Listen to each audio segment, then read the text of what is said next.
You've seen the town. It's been there a long time, and this is the most threatened it's ever been. Colorado has never seen a fire this large get 6 times bigger overnight. That's exactly what happened in Grant County. I felt like we were ahead of the curve yesterday, but I still think that we need to make sure that we're even farther ahead of that curve today. Iconic parts of Colorado are under threat. Granby, Estes Park. Hundreds of people left their home behind, not knowing if it'll be there when they come back. We've all been told we've lost everything back there, but until I see, you always have a little hope, maybe. The sky is orange, the air filled with smoke, and Colorado is burning. Our state's wildfires this season are large enough to fill the state of Rhode Island. There are almost a dozen major wildfires burning statewide. Tonight, we are focused on the 5 you see on this map: Cameron Peak, Williams Fork, East Troublesome, Calwood, and Left Hand Canyon. Yeah, we have a lot going on, and you heard us correctly at the top of this newscast. The East Troublesome Fire is nearly 6 times larger than it was last night. It's now the 4th largest fire in Colorado history. And to give you some perspective, at the rate this fire was moving last night, it could have burned through the main CU Boulder campus in less than 4 minutes. When you got out yesterday, explain to me what it was like. Very hurried. Grab what you need and go. Here's a look at the current evacuation map for the East Troublesome Fire. This includes Rocky Mountain National Park. Evacuations are subject to change if the fire grows, and we are tracking the possibility for high winds fueling another night of rapid growth. And we have the vast majority of the Denver 7 News team working different angles of this fire. You will hear from all of them tonight, beginning with Ivan Rodriguez in Granby. Ivan? And it's quiet here where I am in Granby, eerie. Even this row of houses that you see to my right, there was a neighbor who said as soon as he sees smoke come over that ridge past those houses, he's out of here. And he did just that 3 minutes ago. A lot of the people who were here before are now gone, and there is a lot of concern that if these winds and dry conditions continue, this fire is only going to increase. The Grant County Sheriff's Office says they thought they had a better grasp of the fire last night before it grew more than 100,000 acres. We don't know what to expect, and based on what we saw yesterday, I felt like we were ahead of the curve yesterday. I will stand up here and tell you that every day, but I still think that we need to make sure that we're even farther ahead of that curve today. One woman who was forced to evacuate says she heard her home may have caught fire. You're numb, and you've been told that it's gone, but then you don't want to believe it. So until you see the ashes, then you just survive. Almost 24 hours after the town of Grand Lake was told to evacuate, latest reports suggest the fire hasn't reached city limits.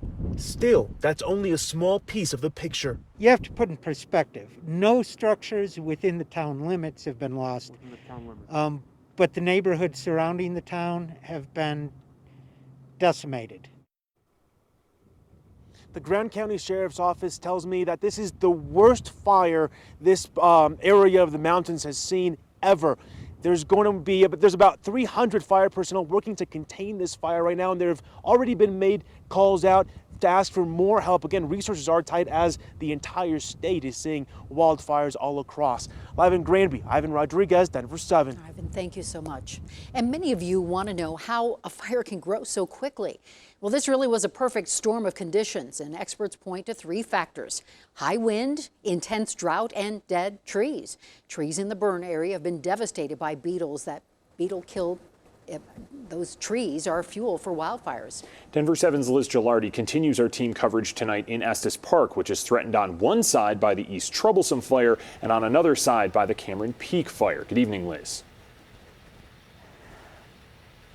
Good evening. You know, Estes Park is pretty much shut down. All the businesses virtually are closed. There's one gas station that was open when we drove into town, and you can see the roads. They were clogged with traffic just about an hour ago as people tried to get out of town, and now they're empty. Also, Xcel Energy crews trying to perhaps turn off power. And at one point this afternoon, I had to wipe pieces of ash off my face because it was raining down ash, and we have video of an eerie orange glow that we saw as we were driving into town. That famous overlook where you see Estes Park, and usually it opens up. You can see the town, you can see Rocky Mountain National Park, and all we saw was an orange glow. And while we were stopped there, we talked with a woman who was heading back into town. Her husband just had surgery, but she was driving back in to grab some things from their home and evacuate.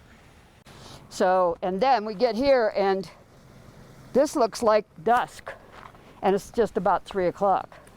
Crazy, crazy, crazy, crazy, crazy. We're gonna get some stuff and get back in this traffic and get out of town.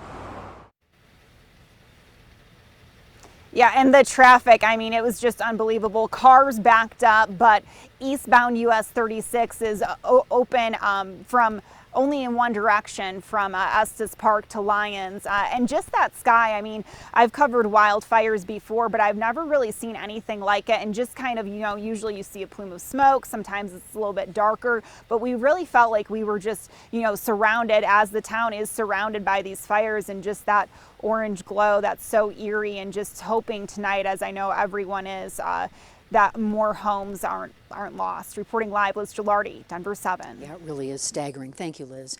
Now, on a positive note, some evacuation orders were lifted in the area of the Cameron Peak fire in Larimer County this afternoon. Firefighters there are counting on an incoming cold front to help them get things under control. In Boulder County, cool, humid weather helped slow the spread of the Calwood fire. This one destroyed more than 20 homes earlier this week. Hundreds of others remain evacuated tonight.